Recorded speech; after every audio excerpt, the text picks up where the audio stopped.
Good evening and hello, everybody. Welcome to Documentation Not Included. It is Thursday, 7 p.m. GMT. We're live on twitch.tv/DNI stream.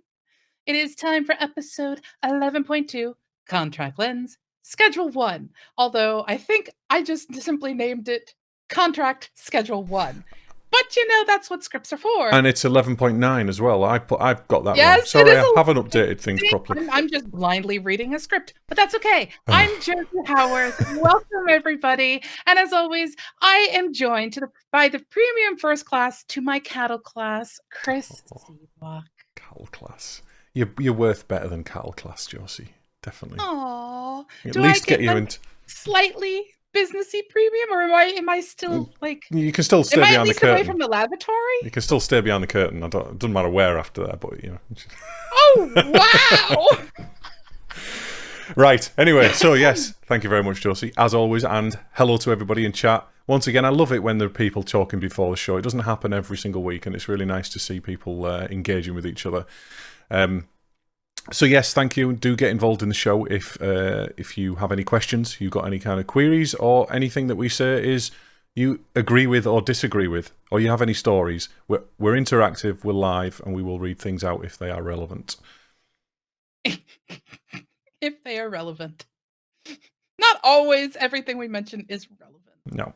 But that's okay. And before we get going, as always, it's time for our icebreaker question, the question we ask before the show every week that has usually absolutely nothing to do with development, freelancing, consulting, or anything along those lines. And guess what, Chris? This week, you don't get a question because I literally have been swamped. Oh, you should have told me.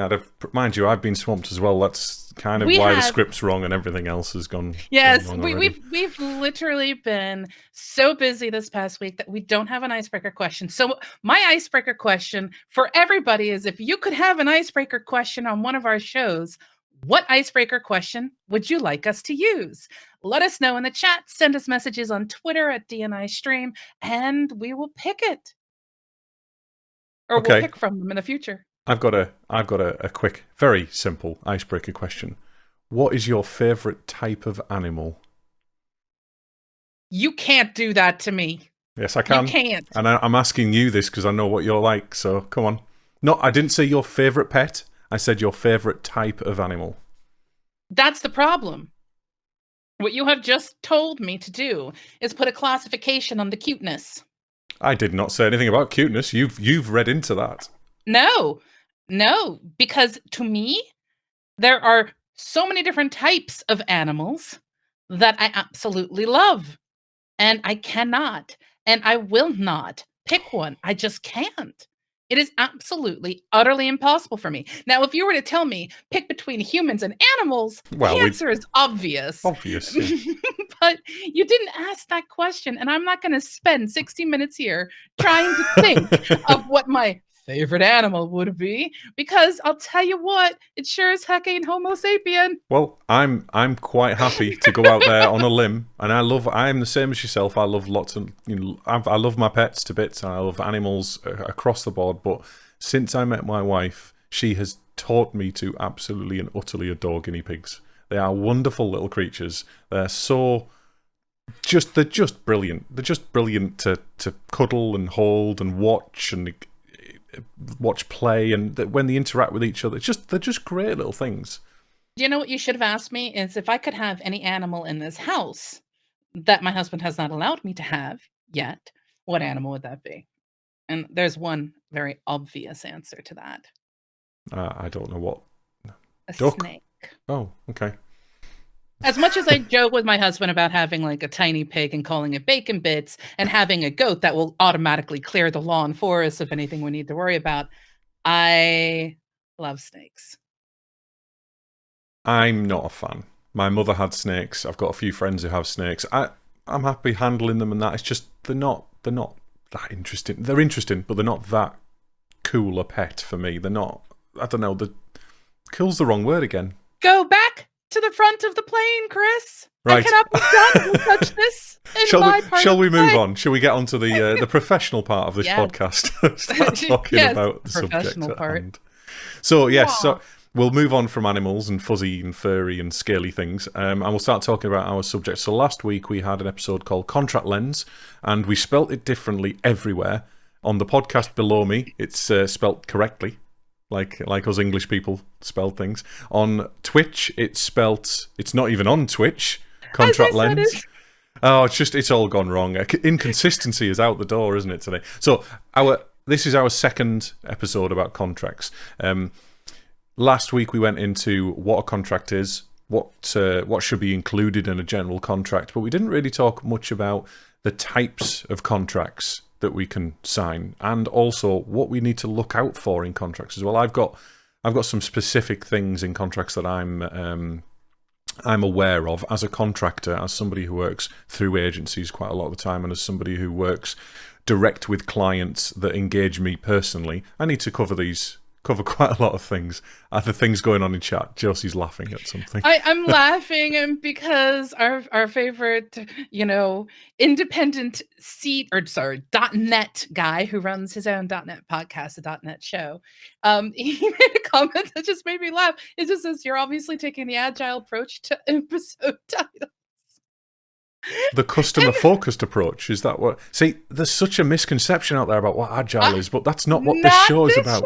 Yes, we've had an agile and Scrum show actually. Yes, but we will have more. Trust me. Anyway, so yes, we are talking about contracts, and once again, as I did last time, I'm sorry for this, but I'm going to read out our "We are not lawyers" statement, because we are not lawyers. We're not loyal. We're not lawyers. Wow, Chris. Nothing we will say should be construed as legal advice, and we take no responsibility whatsoever for any actions that you take regarding the examples, opinions, and advice that we provide here. Always consult a solicitor regarding your contracts, and know that you and/or your company are fully responsible for any contract terms you agree to. Our podcast is provided as is, and is based on how we choose to run our own companies. Do not listen to us. Sorry, has to be done. But it's so fascinating because that's our contract with our audience. By listening to us, you automatically, yes. Please click the confirmation below. Sorry. No, see, the thing is, we do have all these like hidden contracts all over the place. Your terms of services, your privacy policies, and things like that. I have to tell you, before we go in any further in the show, for those of you who have not gone to dnistream.live, first off, shame on you. Second off, when you go there, Chris has implemented the greatest sort of explanation of our cookies and privacy policy at the bottom of the page. It is the greatest notification ever. To this day, it still makes me snicker, and I go to that website like every week, obviously. So should you, right? I go to make sure it's not broken every week. I'm not going to say why I visited, because that would just be silly. But no, I love how it's just like this yada, yada, yada, blah, blah, blah. That's the thing. It's the thing is with contracts is that they're serious. It's a serious business. But at the same time, I absolutely hate it. I'm passionate about contracts and making sure that the contracts are right. But I hate it. I hate the fact we have to do this. I wish we could just all love each other and just trust each other to do right by each other, But it's unfortunate. That's not going to happen because everyone's different morals or ethics follows different frameworks, and that is a show unto itself. Yeah. Which we're not going to get into this time. Although I would love to actually sit there and discuss all kinds of things like that, because I get fascinated by how people view the world. But let us go into the contract side of things. Yes. So, Chris, you specifically said that there are certain things you want to make certain are covered. Is there anything particular from that list you want to pick up? Well, we did kind of run through the last few bits, the last episode. I don't really want to go into any more detail about what should be in a contract, other than when it comes to IR35, which I've said it now. I've already said it. It's out of the bag. It's the elephant in the room, as we mentioned, which is what we mentioned last week. But I don't want to talk about that in too much detail unless we have an episode about it. It's a whole topic unto itself, and I'd really like an expert. I've got to be honest, I'd really like to speak to an expert. I'll tell you what, if this is an on-call to all of you who are listening to us, if you know someone who has knowledge about IR35, we want them on the show, because we know how convoluted it is. We also know quite a few people who sit in the gray area of the topic, and we want to make certain that we kind of help. So if you know somebody who's willing to be challenged and, listen to us and perhaps give answers, again, they can use we're not solicitors, lawyers, if they want. Or if they are a lawyer, which would be even better, and they're happy to come on, we'd like to just discuss it, because I think until we get it out in the open, we're never going to be able to hear the end of it on this show. I think for me, there are two main topics that I want to talk about in IR35. One is the actual legislation itself, because the legislation is separate from the new stuff that's coming on, which is all this off-payroll rules that are coming in April 2020.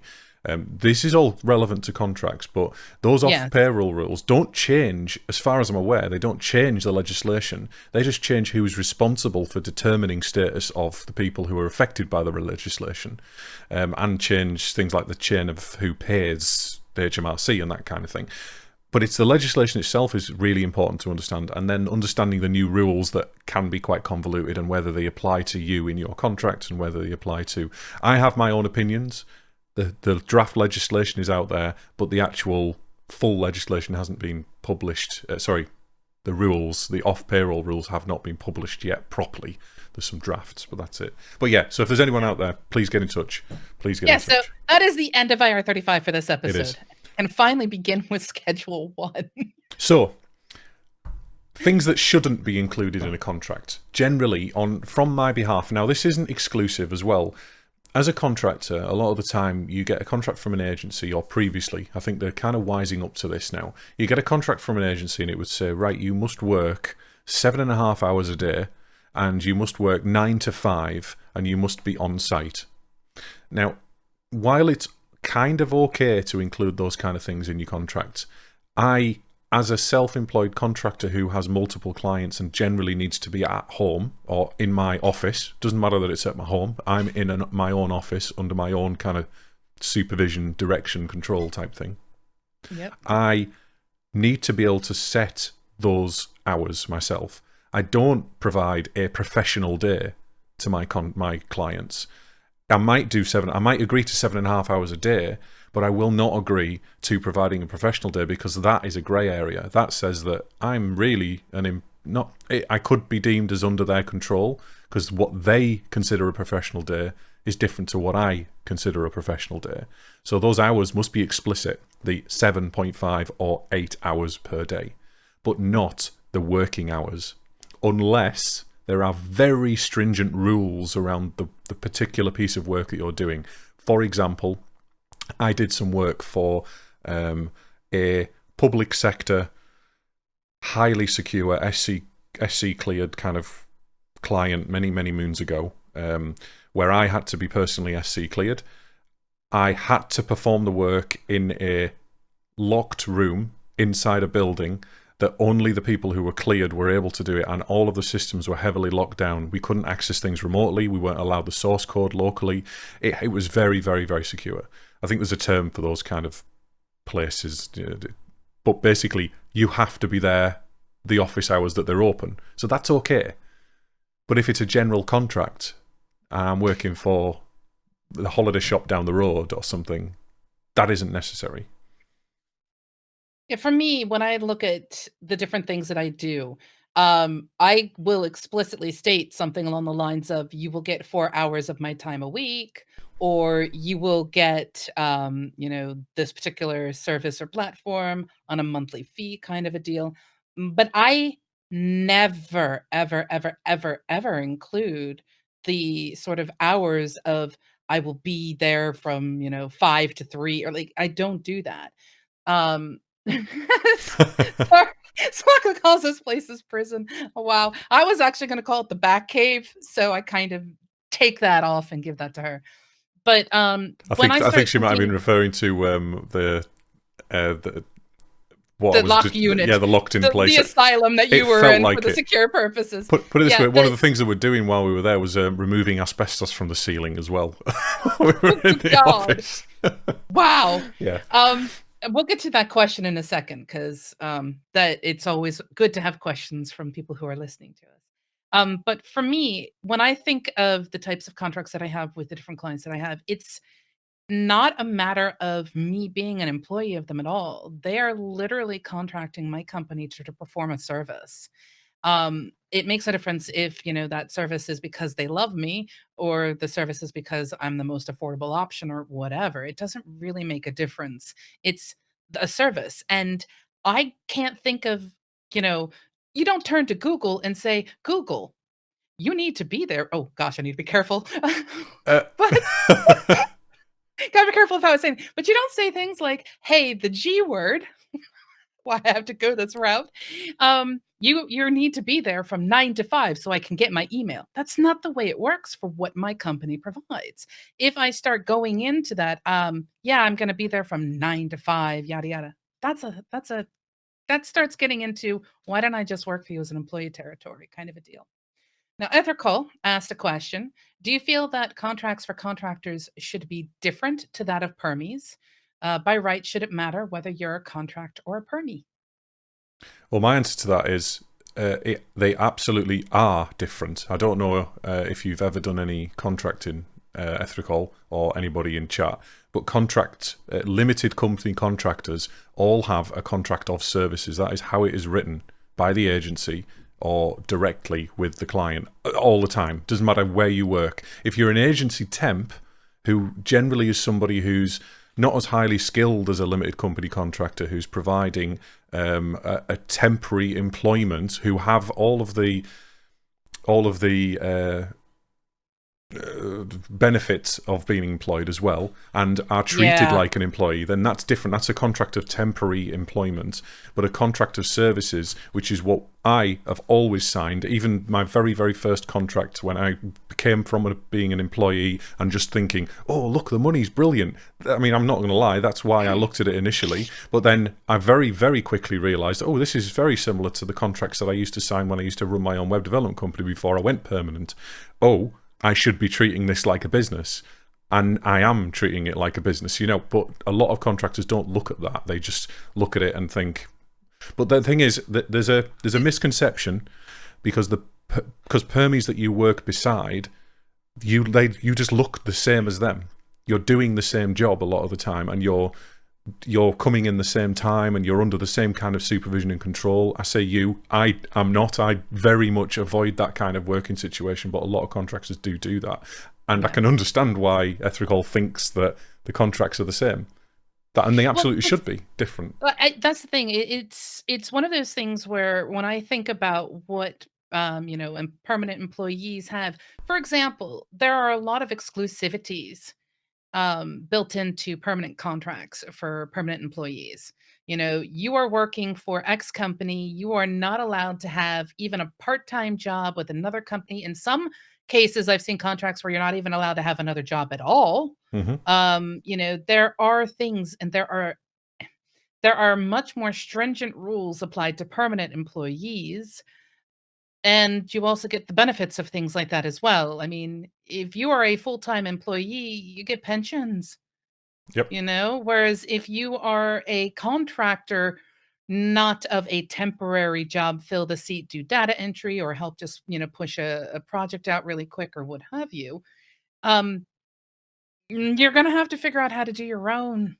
You see, the problem is now we are kind of delving into the IR35 It's world, and that's what I'm that's I was trying to literally just avoid. thinking that, and I don't That know if there is really a way.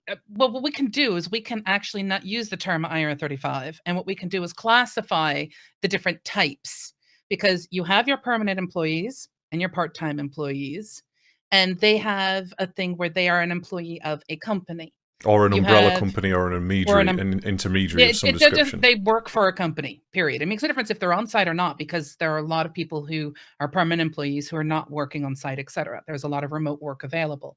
Then you have your temporary employees, and these are usually handled by agencies, and they're coming in to fill in a seat.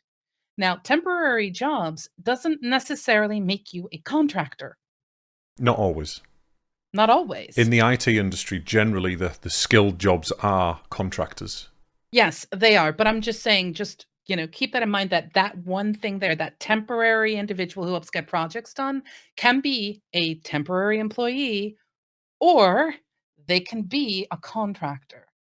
And there are sort of two different kinds of rules that get applied to them for contracts Yes. that I've seen. I mean, we always have to go out and say, these are the things that I've seen. And then once you've gotten past that, person who's sort of doing the temporary thing, you have the contractors that come in as like the consultants, and, they're the individuals who, pardon me, most people don't like to see, because it usually means something's going to change in your place of employment and you have no say. So But I that think can also be branched under, like, that itself can be branched out of not necessarily contracting, but out of services rendered by a company as well. So that can have sort of a couple things underneath it too. So I don't know. we have to talk about the definition between an employee and a permanent member of staff here, and unfortunately that covers the legislation. I'll try not to delve into that too much, because again, we are not lawyers and we don't know the case law behind it all. But and again, remember that when we're talking IR35, that is actually UK. It is just not the UK. United States. So, but I'm sure. I mean, in the United States, there are differences I'm sure they've between. got some, yeah. They've got W2 contractors and they've got 1099 contractors, because I looked into migrating over there at some point. Yes, they do. 1099 is basically a limited company contractor. It's the same kind of rules that are applied to it. They are independent. They do work that is scheduled, and they do work that is delivery based or milestone based. W2 contractors are basically employees, and they are temps, But it's more clearly defined in the US apparently, and I don't know if 1099 contracting is more regular, but I'm certainly not an expert about that, so I couldn't even remotely give any advice around that. Yeah. The thing is the problem is that there are people. There are a significant portion of the contractor limited company workforce in the UK that are bums on seat contractors, and they sit in an office and they work under the direction, supervision, and control of their clients. They engage with a contract for services rather, and that contract is a business-to-business contract between them and the agency, or them and the client, but they act almost wholly like employees. They ask for time off with the client, they fill in internal documentation, they sign things that they take part of in reviews occasionally. Team building exercises, internal training. They take they basically act like an employee, and that's the problem. The vast majority of the workforce, the contracting workforce, do that, and the ones that don't do that are kind of seen as awkward, and they're kind of seen as people who are not team players, and that which creates. We don't agree with at all. No, because I am very much about making sure that my client is appeased, and my clients are appeased, and and I work with the teams. I don't work as part of the team that I'm working with, but I work with them in order to get an output, and I work under my own kind of schedule, But again, it's all about an expectation. A lot of people see the dollar sign and they go for contracting, and they see this legal method of operating via a limited company, and they act like an employee. They should. The current legislation states that they should basically pay. They do something called deem themselves inside the legislation, and a deemed employment, and then they should be paying tax by their company as an employee in that instance. But it's so grey because it's a complete context. It's based on a subjective opinion of the contractor, and they are responsible for it. So the new changes that are coming in basically say that it's now the client's responsibility to say that the contractor is an employee, and it's down to the agency or the fee payer, whether it's the client or the actual agency, to pay the tax before it goes to the employee, before it goes to the contractor. Right. And what I'm going to do is I'm now going to circle you back into not necessarily on the side of the IR35. And there's a fantastic chat going on in our live chat, and I will be getting to some of the things that are mentioned there. But what I want to do is I want to pull back to what we were talking about with things that shouldn't be in a contract. Yep. Now, in our particular case, what we were talking about was, the sort of expected hours of work, yada, yada. But in our notes, we have something that I think is exceptionally important as well. And actually, all of our notes have important things, but this is how I bring us back. It's fine, go on. Yes, in this particular case, a job title. Yes. Exactly the same kind of thing. Chris, classify contractor as job title? No. Just curious. I don't believe in job titles, though. We've discussed this before. No, I mean, I am a CLO. I mean, come on, I'm a chief love officer. I I'm signed whatever I want to be in the moment. I signed a contract last year where the client insisted I was a solution architect, and I did no solution architecture whatsoever. I did lots of research and development and kind of impact assessments, and that's not solution architecture. I should have been designing software and solutions and putting and that's the point. It doesn't matter what a client wants to call me. I will not these days sign a contract that has a job title on it, because I'm not an employee. I don't have a job. I'm providing services. That's just it. I have absolutely no job title at all. Well, I do have a job title, and my job title is managing director. With any of the clients that I have, I do not have a job title. I have funny little nicknames that people might call me, but that's not a job title, and it's not in my contract. Ew. I mean, it's for a contractor services, you need a list of services. We discussed this in the last episode. A list of services, maybe the project you're working on, if it's a higher level project and you're providing specific services within that particular project, which is usually more preferable, because the smaller the scope, the smaller the risk is to your company, because you can't be asked to do things outside of that scope.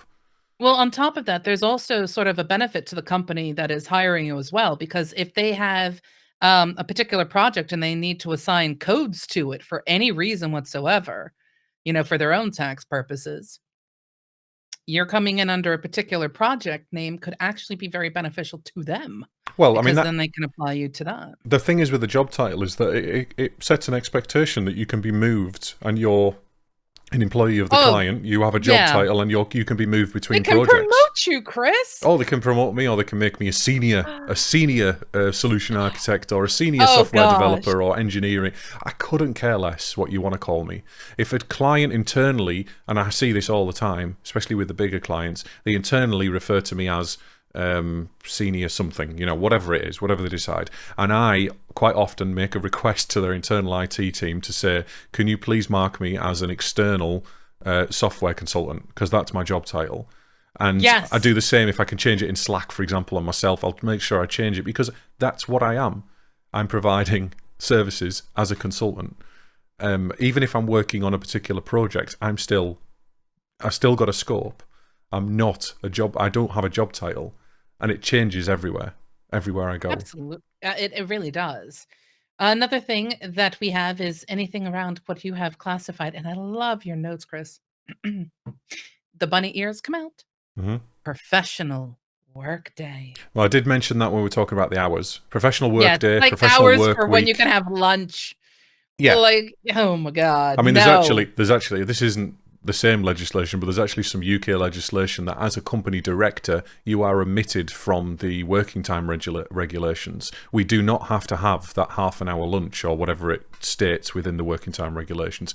What half-hour lunch? We can do what we want because we run our own company. If the client forces that on you, forces half an hour of lunch, this is a minor point that can again make you look awkward in a contracting situation. That if you say, right, I'm working, I can't work off the top of my head, but if I'm working 8 till 4 and I'm having 10 minutes for lunch, and the client says, no, you have to have half an hour, that can be seen as control, because they are forcing you to have that half an hour when you don't legally have to take it, It's up to you to set your work schedule, because you run your own company. Simple as that. So yeah, professional working day, professional working week, anything like that is dangerous to look at, I think, even as a contractor. And we have a question. Is a job title equal role? Yeah, really, it does. A role is something that you perform as an employee. I don't perform roles I suppose I'm doing, if my role is I'm a consultant.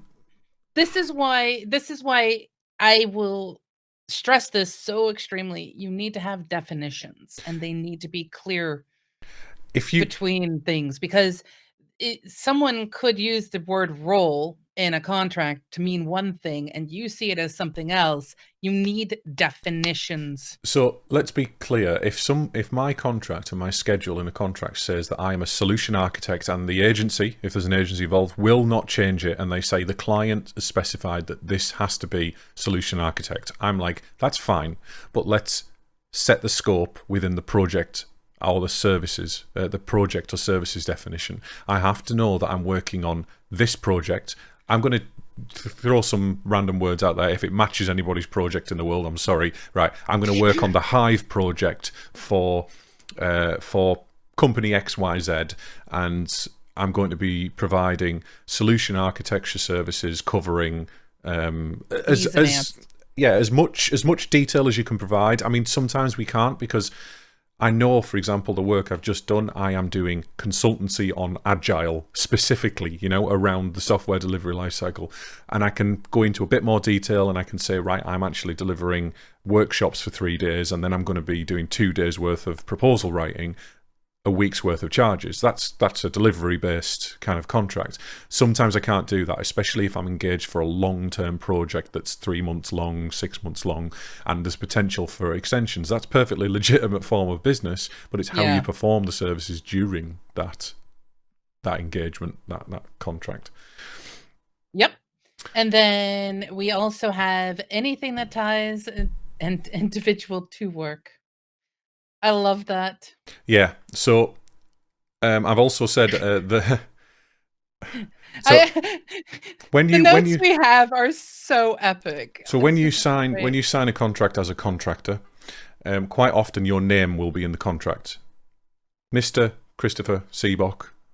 I'm going to say, I am called Chris Seabock on here, so make sure I'm not giving away my full name and people didn't know it. But yeah, I mention your name at the start of every episode. It's everywhere, isn't it? So Mr. Christopher Seabock is providing consultancy services on behalf of Shadow Moses Developments, and then there has to be a stipulation somewhere that it's not. I am there, yes, I'm providing personal services, but I also have the option to substitute, subcontract, but it's my company that is providing the services. If I can get away with having consultant from Shadow Moses Developments and removing my name entirely, I will do. But I'm not that fussed about that, because I am providing the service myself, and I'm a one-man band, Say one man. Yes, I have employees, but it's beside the point. Yeah, that is it. It goes back to all the stuff that we were talking about before. I mean, do you see yourself as an individual that's being sold out to various companies for various jobs? Or do you see yourself as an employee of a company, and that company is selling your services out to various people? It is a big difference. So that's called the right of substitution as well. So that's ROS, you might see in contracts. ROS. The right of substitution is something that's quite big, but it's talked about a lot, but I personally do not buy into it that much. And again, this is my own personal opinion. I feel like it's very unlikely that I will ever substitute myself. I'm still providing professional services as a company, but clients pay for my expertise, and they want me, and they've spoken to me about my experience, Well, see, in my particular case, if I am hosting a client's website, I can substitute whatever hosting platform I want. It is none of their business. However, I can't turn around and hire another hosting company. That just seems really weird. And it just seems like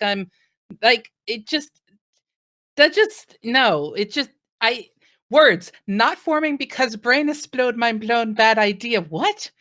Like, there's no real way to substitute it. No, I mean, it's about people, a personal substitution. So providing, obviously, if part of the services of your company is providing a consultant, that specifically needs a right of substitution. If your services are I'm hosting a website, then there's no substitution there. It's down to you to provide the platform and be responsible for the platform and the hosting and everything else, and have SLAs in place for the maintenance. That's a different type of contract. But a contract of services or for service of services. I get the ofs and the preposition are wrong. I actually had an argument on LinkedIn about this recently, and I was being a bit pedantic. If you really want to bother Chris, go to LinkedIn, find him, and start talking to him about IR35. Yes, well, pretty much every update that I got recently, it's I'm trying to I'm trying to get some clarity on some things. But anyway, beside the point, the other thing that's important around the tying the individual to work, if you've got your name in there, you must have a mutuality of obligation, and that is the ability to say no to work, future work, and work within the contract as well, as long as it's not defined in the services. Being able to say no, and the client not having to provide you work. That's the mutuality part, at any point in the contract or after the contract ends. Yes, and for those of you who are keeping track, that is also known as moo. Moo. Moo! And not moo tools. Shall we field some questions? We've got quite a lot going on in We are, chat and today. I'm going to address a couple of things that have actually passed by because I want to make certain that they are mentioned. We will cover the concept of intellectual property when you are contracting out, because that can be varied in a lot of different ways. And that is something that I think deserves its own sort of proper chat. So to you, Voltcrack, we will be talking about IP. And yes, there are some crazy things involving IP when you are a contractor or you are selling your services. I like saying that. That makes me a really, really weird and bad person. And we also had a horrible story of something that has happened to poor Jamie, where someone was trying to claim rights on his own work outside of the company. And this is why it is so important to clarify in your contract what your deliverables are, what you own, what you don't own. And Wow. I see Chris reading the story. Should I just read the story? No, I've just read it, but yes, please do for our listeners. Read out. For the people who are not watching us live, hopefully we see you live. But here is this story. Let's see, and I just scrolled right past So it. a previous employer, when I was a perm, he tried to claim copyright on my talks, streams, and blog posts, which would surely have been done in that person's own time. Oh, he explicitly states that it was done in his own time. However, on his own hardware. I'm not saying that's right. That's morally wrong, absolutely. But unfortunately, in contracts, a lot of the time, if you are an employee, that will be explicitly stated that anything that you do related to what you do for that employer is theirs, and they can use it. This is the thing. IP itself, in anything that you create while you are under a contract, it is A contract of employment specifically. Yes, contract of employment. Yes. And you have to be very, very, very clear. This is why I think so many people get frustrated because it's trying to define, well, I've created something here and there. Well, where does it work? In this particular case, I believe he's a contractor in this situation. He'll have to verify this. He says employer, so I'm assuming he means he was employed at the time. Well, I'm going to hope that he was an employee, because if he was at the contract side of thing or a contractor side of things, then there's no way I would ever agree to that kind of IP clause. Never in any way, shape, in a or contractor form. services, normally an IP clause, or it's usually fairly long and long-winded, but basically any rights, any works that you create as part of the services that you're providing, that you create, that's a specific thing that needs to be in there, belongs to the person, the person that you're providing the services to, which I'm happy with. I have no problem with that. Personally. Well, see, I'm a lot more explicit about the specific things. Like, for example, if I work on somebody's website, and I've designed their website and I've got their website set up and the code for the site, they can have the code to the site, but I am not going to give them in any way, shape, or form the servers I created to do that kind of work or anything else like that. That's fine, but not normally the servers that I work with are already owned by the client. Yeah, but my point is, when you have any kind of creation, like, you need to check wording. It's always going to come down to the wording. There is usually a clause that an IP clause that I try and get added to any agency contract, which is any rights that I currently hold that I have used previously with previous contracts. So, for example, I'll have created an email class, and that email class I will have copy and pasted since I was about 20 years old and kept updating and modifying, and it's this nicely contained class, and I've been using it forever. That piece of code exists in almost all of my client bases that needed an email class of some description, and I own that, and I need to be sure that when I use it for my next client, that I can grant them a license for it. So I explicitly say I grant the client worldwide non-exclusive license to use it in this product and future products under their own kind of duress. It's their, if they want to modify it or change it, that's fine, but it's not my concern. But that's it. Yeah. I own it. I own that copyright. The reason that I do that is that I've done work for people who do forensic analysis on code bases, and this copying and pasting code is an issue and does raise problems in the future. So you have to be careful. Probably won't come up for most people, but it might do. No. And I'm all about the mights. Yes, well, it's all about crossing your T's, dotting your I's. And my favorite phrase in anything involving contracts is due diligence. You've got to do it, which is a thing. But yes, we do have a question now that we will go into. Do contracts have, and this is underscored, do they have to be on a project basis? So, for example, the company will provide services which aids in the building, release, and support of X API, which is required to be delivered within 3 calendar months, versus the company, not the calendar, the company will provide services which aids in the goals of the X team for the next 3 calendar months. Right. Well, I think this is the grey area, and This is the grey area. Yeah. The problem with this is that I largely agree that both of those the second one probably needs a bit of additional clarification because it's too wide, the scope is too big. But the first one, absolutely, that's, to me, you're providing services for a set period, and you're providing X services for a set period. Well, to me, but the way I work, it's all about the deliverables. Yeah.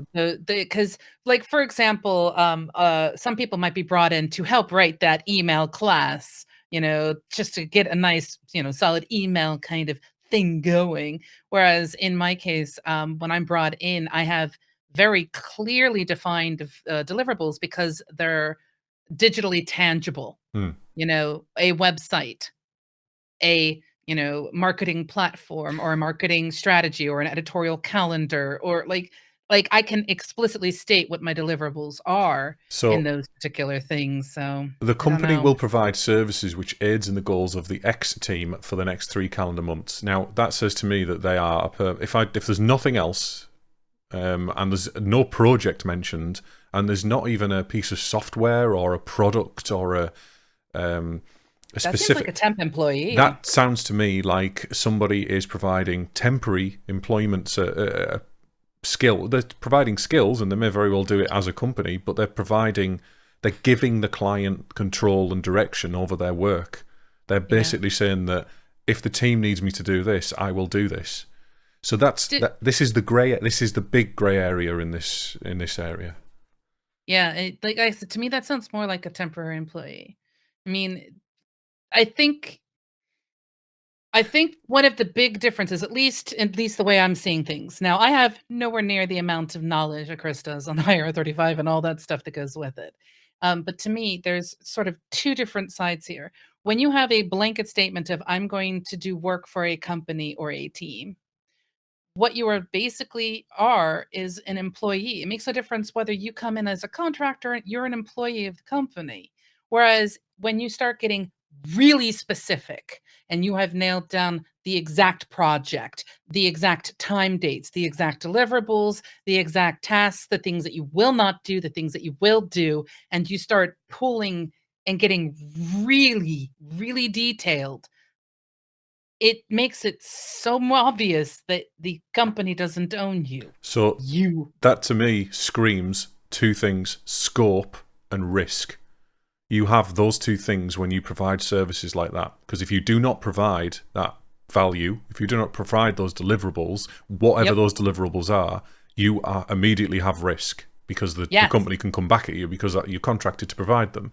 The scope is, yes, there may be some scope creep on a project, but it needs to be managed with change management, which we've discussed briefly before. It needs to be managed in many different... If the client I'm doing the consultancy for now suddenly comes back to me and says, actually, can you just... I know that you do Angular. Can you create this Angular website? Which they've actually done, by the way. And I say back to them, that's fine, but we'll do that after I've addressed this particular thing, and we'll do it as a separate schedule, and we'll do it as a separate piece of work. To me, that at least in the side, or the sort of stuff that I do, if I'm doing something for a website and my contract with them is just to keep their site up and running and updated and all the other things that go with it, and yet they turn around to me and say, we need to add 16 more pages and all this other stuff. That is a project. That is a new contract. That is additional time that you need to put into the project, and your time is worth money Well, as see, a that's business. just it. To me, in that particular case, it's a project that needs to have its own contract because it's going to have its own set of rules for how it's handled compared to, yes, your site will still keep going, the updates will still occur. But now all of a sudden, what you're asking for, it is the scope. Now, And there is obviously the risk there as well. We need to move on. We need to close the show because Yes. we've reached the end and we haven't even touched on types of contract, which I wanted to get onto today. We'll have to do that in schedule two, Chris. But I do want to quickly close with the problem is educating clients as a contractor, specifically as a bum-on-seat contractor. It's about educating your clients, and it's about making them aware that you are an independent consultant and you are providing services to them. Now, the challenge is that most of the time, again, as a contractor, you sit in a team, whether you're remote or not. You're working with a team, and that team has a line manager, and that line manager is usually an employee of the company.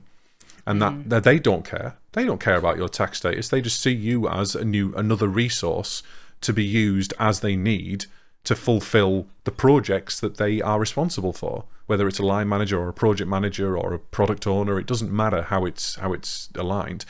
They see you as a manipulable. Is that even a word? Malleable? Malleable's right, but manipulative? No, that means that. Anyway, you know what I mean. Manipulatable. There we go. That'll do. A manipulatable resource. I'll send you an invoice at the end of this. Is that not in the scope? Damn. No, we haven't signed a contract. Yes, we have. No, we haven't. We were going to. We were going to. Oh, we're eating our own words here, aren't we? Too many. We actually kind of have. We kind of has, because we have put it in. We've made, this was way back when we were starting. It's on our website. Our contract is on our website. It is our code of conduct and our business. Yeah. Oh, actually, we might have a separate one for us. We have a separate one, and we actually have in emails and things like that statements where we agree. Yeah. The things. So technically speaking, although at the same time not a very well done version, but to be fair, hobby, not like it's a company.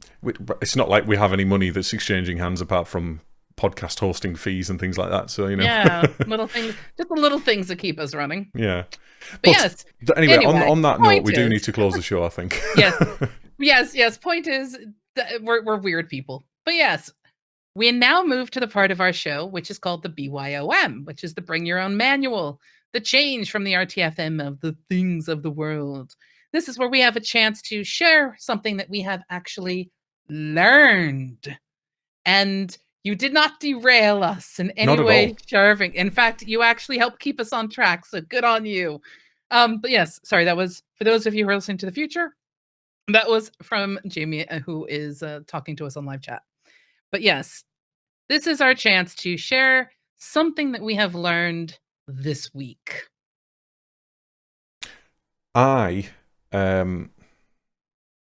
Mine's kind of a soft thing again. It's not a technical thing this week. Mine is I've learned that, or I've relearned, the word escapes me. I have reinforced the knowledge that all people are different. I used that last week. But asking questions in a different way, asking the same question in lots of different ways to the same person yields very different results. Absolutely. How you pose that question and how you explain the meanings of the terms and the words that you use within the question drastically changes how people think about things. And being clear about what you're asking, if you've asked it wrong the first time, or you've asked it and you're not getting the response that you need, if you're requirement gathering, for example, ask it another way. Try and think about it differently. Don't get frustrated and just accept the first answer. I ask the same questions over and over and over again to get all of the information that I need to do my job on a daily basis. That's mine for today, I think. It's all about the whole learning side of things. So I had one in my brain and I meant to write it down and I didn't. So I'm going to go with the back side of the version that I actually have. Now, I had something rather interesting about tech, a very specific, kind of thing with tech, and my brain just can't remember it. So I'm going to fall back on the other thing that I had written down just in case I forgot or if I came up with something during the show. But when it comes to automation, testing it is exceptionally important. I say this because I had a recent incident where I was doing a form of automation on something and it was failing, but I wasn't getting notified. And it was simply because it needed to be redone and it needed to be reset up, etc.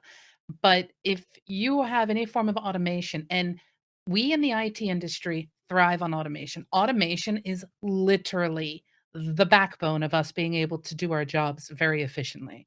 I mean, we have the whole joke of, why aren't you working? It's compiling. Carry on then. Or, anything else for those who have to do some kind of, bash scripting or whatever. Automation is a very big part of it. But how often do you test it? How often do you make certain that the scripts that you have written or that the applications that you have set up are actually doing what they're supposed to be doing? Now, obviously, when you go to call a script and it doesn't work, that's a problem. Like if you have something set up for Octopus or something like that. But if you have something else going in the background that you rely on and you're not getting notified because you didn't, like it's not set up right or something's failing someplace else, and you're not getting that kind of notification, just take a day, check your automation. I last time I did a significant amount of automation, it was tens of thousands of lines of PowerShell to automate a project setup and build and CI/CD systems. So basically, the client I was working for needed to be able to spin up new applications very, very quickly. And basically, they had a turnaround time to start a new application. They wrote business intelligence applications for internal teams. So there's 2 or 3 new apps every week that they needed to create, and they were all basically the same. Angular front end, .NET back end. They needed a build system. They needed to be able to deploy them to internal servers, that kind of thing.